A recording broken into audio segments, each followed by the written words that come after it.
Corruption we are facing now has got two dimensions. One dimension is the stealing of government money,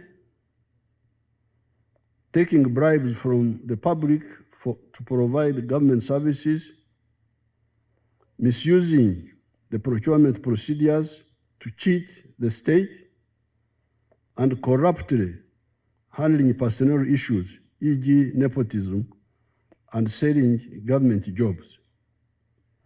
Now, this selling of jobs is really becoming very serious in the local governments, maybe in other areas. Now, I'm glad you are all here. Professionally,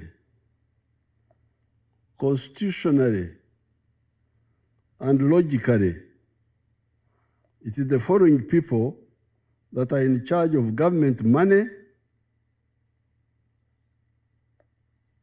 government procurement, and government personnel administration.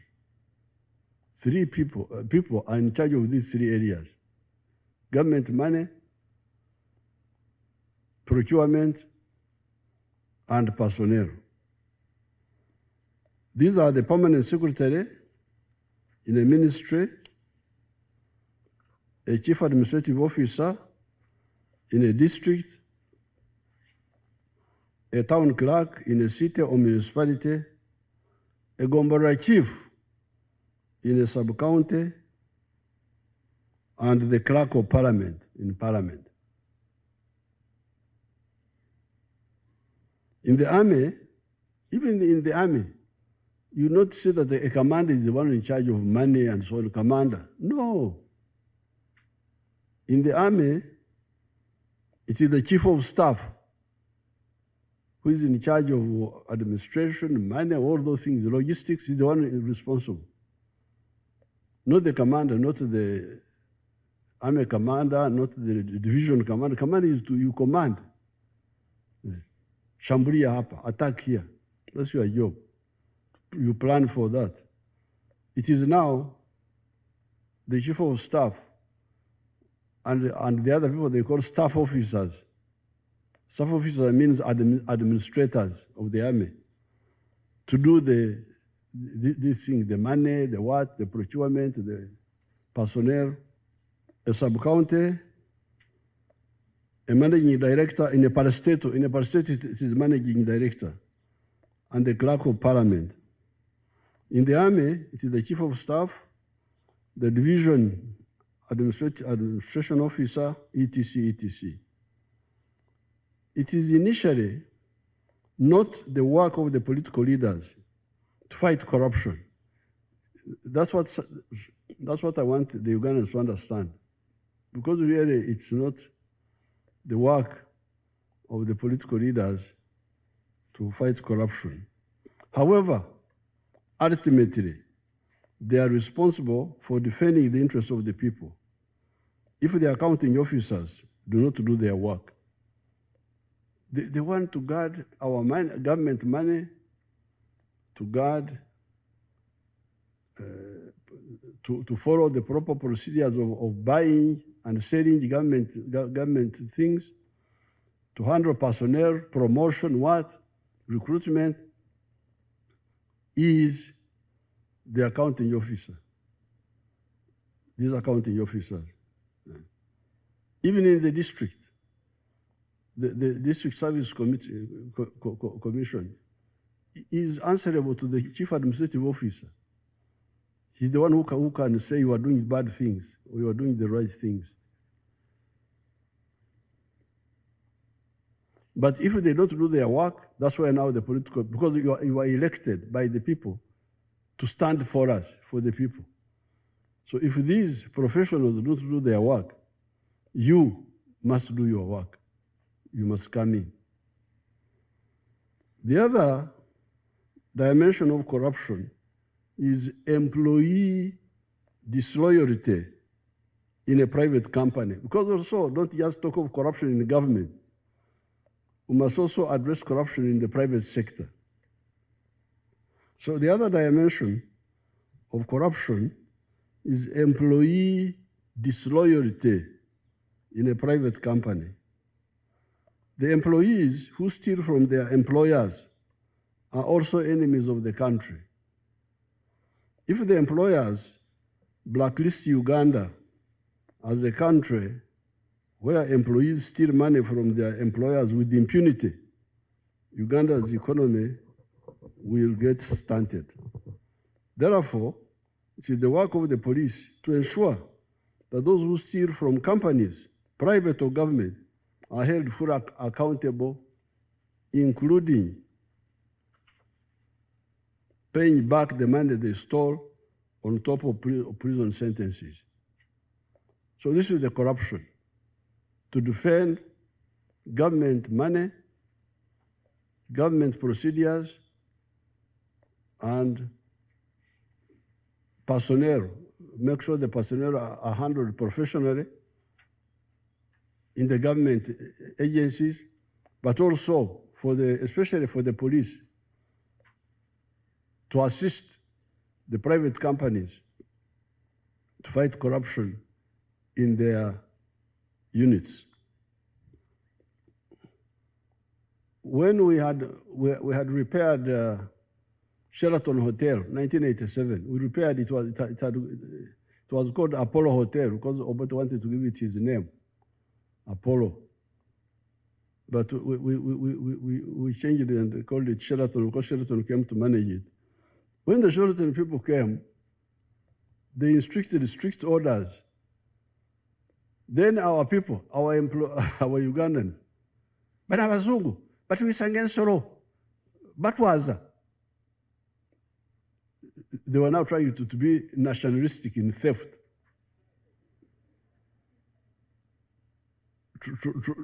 Trying to say that the Europeans, because the Europeans have now introduced strict methods.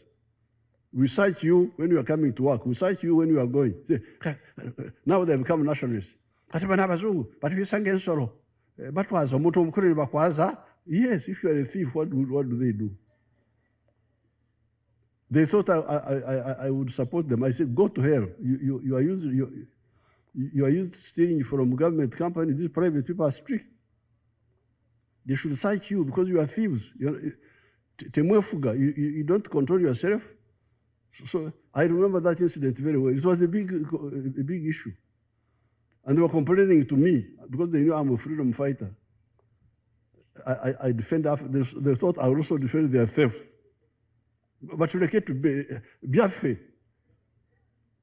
to Biaffe, that they are stealing their own things. But how will the companies survive if you go on stealing? Going back to the government money, now that the accounting officers have let themselves down. Because the accounting officers, you have not let down anybody, you have let yourselves down. Because this is your mandate. We are coming in directly. This is my person wrote in directly. We are coming in directly, not indirectly. My secretary, please correct that. We are coming in directly. Apart from the State House Anti-Corruption Unit, I'm also setting up both a tax investigation unit and an accountancy and audit unit. This country of yours has got a lot of money. I'm now convinced that you have a lot of money. First of all, there is under collection of taxes. That group of, I hope you called the tax pharaoh. Musings, did he come? You should call him, let him come. There's a lot of under correction. I'm now getting a lot of information. So there is under collection, but also there is massive stealing of what is collected. Now you can imagine how much more we could do if we plug both. That's what the VP was saying. If we plug both the under collection and the stealing. Apart from the State House Anti-Corruption Unit, the one of Brigadier is okay. I'm also setting up both a tax investigation unit and an accountancy and audit unit. They will be able to investigate all tax evasions, under declarations, money diverted by Parliament, and stolen, etc. Because this money diverted by Parliament, from what I gathered when I moved in, was apparently for two purposes. Some of the diversion was just selfishness. Divert the money to do a Kasumoro road from nowhere to nowhere in my constituency, so that they know that I'm working very hard. Oh yeah, Museveni, oh yeah. Some people, that's what they wanted. But in so doing, you undermine, you fragment the money, which could do a bigger job. Like for instance, here, in this area, we need a road from Ruwe across on the other river. We need a road from, tarmac road from Ruwero to Butarangwa, to Ngoma, to our farm in Udiamishenyi, where we sometimes go for retreat, cross Kafu, and go to Masin. That's the road that is needed in that area. So if you divert money, and the MP just does a road from here to 3 kilometers to deceive the local people that you are working, this is sabotage. Let the money be concentrated to do what is the core for that area. But that was one. This was selfishness in discipline. But there was, it seems there was also actual theft, where the money is diverted and doesn't do anything. Doesn't even do those small jobs local. I've been getting good information about corrupt actors among the public servants, but also among the political actors. With firm evidence, we shall crush these traitors. Corruption is... Are you hearing me? You are hearing. I think the corrupt have brought rain. You know, they work with our rainmakers. I have been, this is not in the speech here, but I can mention to you. I have been hearing that people, even in my office, take bribes from people to bring people to see me. Can you imagine? But fortunately, recently we arrested one of them. He's alleged, according to the rules, I should not be accused that I'm saying something sub judice, which is in the court. He's alleged to have extorted shares and money from an investor who was coming from somewhere. He's now in court. So we are moving, we are going to get them. I have been hearing stories that there is a racket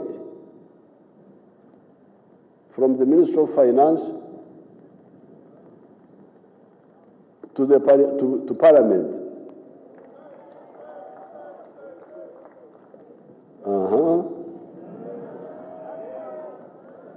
To Parliament, I have been hearing, but now I have proof.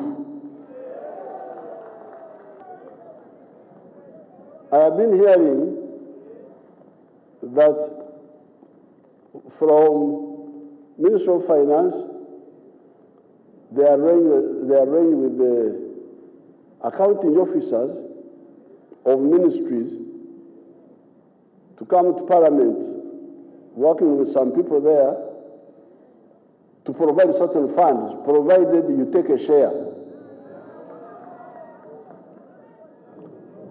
I didn't believe this, but now I have proof. So therefore, really the corrupt are like the foreigners. You know, some of these foreigners don't know Uganda, don't know us. When you see them doing what they are doing, and those who support them, I'm very sorry for them because they don't know how strong we are. We are patient. We don't overuse our strength. But if you make a mistake, you will see. So I don't know how those who threaten us, this one, please, we are wasting your time. We are not going to move.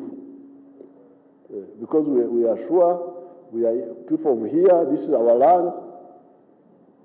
We want nothing from anybody, so you are wasting your time. Don't come with the threat, you are wasting your time. Uganda is a land of martyrs, but not only martyrs, but also heroes. We are celebrating 2 days. Because the martyrs don't shoot back. But we are both martyrs, but also heroes. On the 3rd, we are celebrating Martyrs' Day. On the 9th, you remember 9th, you come. We shall be celebrating Heroes' Day. We are fighters. Nobody can play around here. So I feel really amazing that some of our people can join this corruption, knowing that we have the capacity to crush all this group. So now I have got proof that what I've been hearing as a rumor is actually true. Honourable members of the retreat, it is now clear that corruption is a big problem in Uganda. The IGG estimates that the country loses Uganda shillings 9.7 trillion per year on account of corruption. This is not acceptable. Therefore, corruption should be crushed and will be crushed. Before the advent of the NRM leadership, corruption was endemic in Uganda, both during the time of the British and afterwards. I've told you before that my father, who was a traditional cattle keeper with no school education, was always in possession of an injection syringe, a bomber, and all the anti-Rwachipumpuru is what the Banyankweru call trypanosomiasis. All the anti-Rwachipumpuru government-controlled drugs in use at that time in both Uganda and Rwanda. So I am a very qualified whistleblower because I was there watching all this. Out of the Uganda government veterinary stores, Mzee Kaguta and all his colleagues would buy illegally a drug called antricide, and another one called prosort, known in Runyankore as Kachungwa and Machunda. They would give them their own names, the Banyankore names. From Rwanda, they would buy Katuku, Berenel, I think they called it. Mzee Kaguta would store both syringe and drugs in our traditional huts, a fuha, where there was indoor cooking and housewarming from the amahega, the fireplace. I do not know what effect the fire indoor warming would have on the drugs. On the human drugs side, there was a thriving illegal business of abebunzi. They were called abebunzi, meaning illegal, untrained medical operators using penicillin and other human drugs bought from the government health centers and the syringes to inject them into human beings. The colonial African policemen, behind the back of their white supervisors, would take bribes from the wakadara. Wakadara is what they were calling the African taxi drivers of that time. Wakadara operators to ignore the mechanical defects of the vehicle. If a vehicle was defective, the wakadara man would give a bribe to the policeman, and the policeman would ignore the defect. Or overloading, having more people in the vehicle than it was allowed to carry. The chiefs were taking bribes from the wananchi for some service provision, e.g. issuing cattle movement permits or kurente. If you wanted to move your cattle, you needed a permit, you bribe the chief. The teachers in the schools, main crimes were sexually preying on the schoolgirls, beating learners, etc. With independence, a new problem came on the scene: the brutality, impunity, and extortionate conduct of the small neo-colonial armies. They could kill, they could rape women, and they could loot wananchi's property with impunity. When the NRA came on the scene, all this misconduct stopped. In the Royal Triangle, the area the NRA controlled between 1981 and 1986, any extrajudicial killings were punished, starting with the public execution of Zabroni and his colleague, who had killed 3 wananchi under the influence of alcohol in Murure village near Semuto. A boy called Rubare and his group killed some North Korean military experts on Wool Road, initially presenting themselves as war heroes who had killed Koreans in an ambush.